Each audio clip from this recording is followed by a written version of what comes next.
There's just something about a submachine gun that has this ability to reach into the deepest, brightest parts of your soul and tickle your inner child. You could put me behind a minigun for 3 hours with unlimited ammo, and I'll still grin from ear to ear after only shooting a few rounds through a submachine gun. What's even better is when that submachine gun is chambered in 45 ACP. There's nothing more sinfully satisfying than launching around the size of a donut hole, just a few feet per second slower than the speed of sound. And I can't think of a more noble death for a 45 ACP bullet than to send it hurtling towards the broadside of a still target. But what happens when you're a mere civilian and can only play with the carbine semi-automatic version of said submachine gun? You get the Kriss Vector CRB from Kriss. The Kriss Vector CRB is a bastardized version of the Vector SMG, the fully automatic short-barreled version.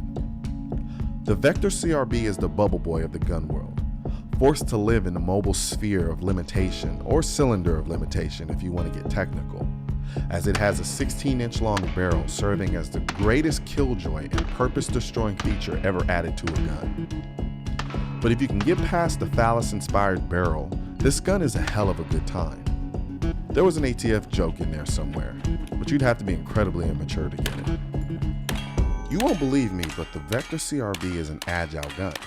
Most of its mass is towards the back, creating reverse fulcrum, thus making it more maneuverable than its visual profile suggests.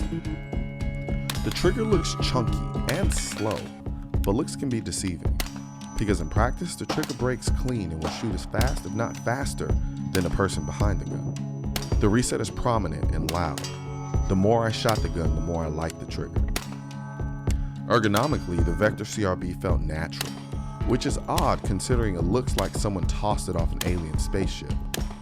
However, I'm going to suggest that you put a vertical foregrip on this thing, unless you're willing to make the conscious effort not to hold on to the bolt catch, which I did consistently, thus making the bolt lock back when I didn't want or needed to, because I accidentally had my hand on it.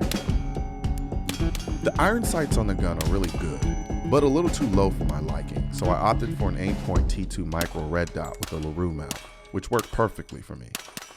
Shooting the Vector CRB was a very unique experience. Everything about this gun is unique, from the way it looks to the way it recoils. The recoil was freakishly linear and soft, but to say that the recoil was non-existent is a bit of a stretch.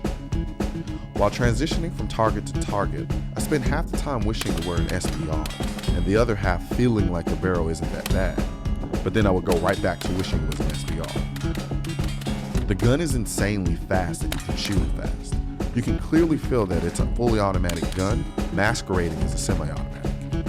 It's when you really start moving around with the gun that you start to hit the limits of the 16-inch barrel's maneuverability. Running with the gun becomes this awkward dance where you're constantly trying to figure out what the barrel is doing. Flat out, I hate to say it, it's not intuitive. Maybe I'm doing something wrong or I have the hands of a dwarf, but I felt like I had to take my entire hand off of the grip to engage it, and that was incredibly annoying. No matter how you slice it, the Vector CRB is an incredibly unique gun. Yes, the barrel is an unfortunate consequence of misguided or not so misguided gun control laws by people who clearly think anything less than 16 inches is dangerous and evil. But the Vector CRB is a treasure trove of features, like the light receptacle cover for Surefire Executive Series lights, a Picatinny rail under the barrel for vertical foregrips, which I believe is a must. The charging handle reminds me of a combination of a crowbar and torque wrench, giving you leverage to rack the bolt, which you'll need as the springs in the 30-round Glock 21 magazines are stiff. The magazine release can stand to be looked at again and may be modified just a bit. The magazine release isn't bad, just kind of slow to perform reloads if you try to do them with speed. The Kriss Vector CRB is a gun in its own lane. It tries to stand out from the crowd and does so successfully.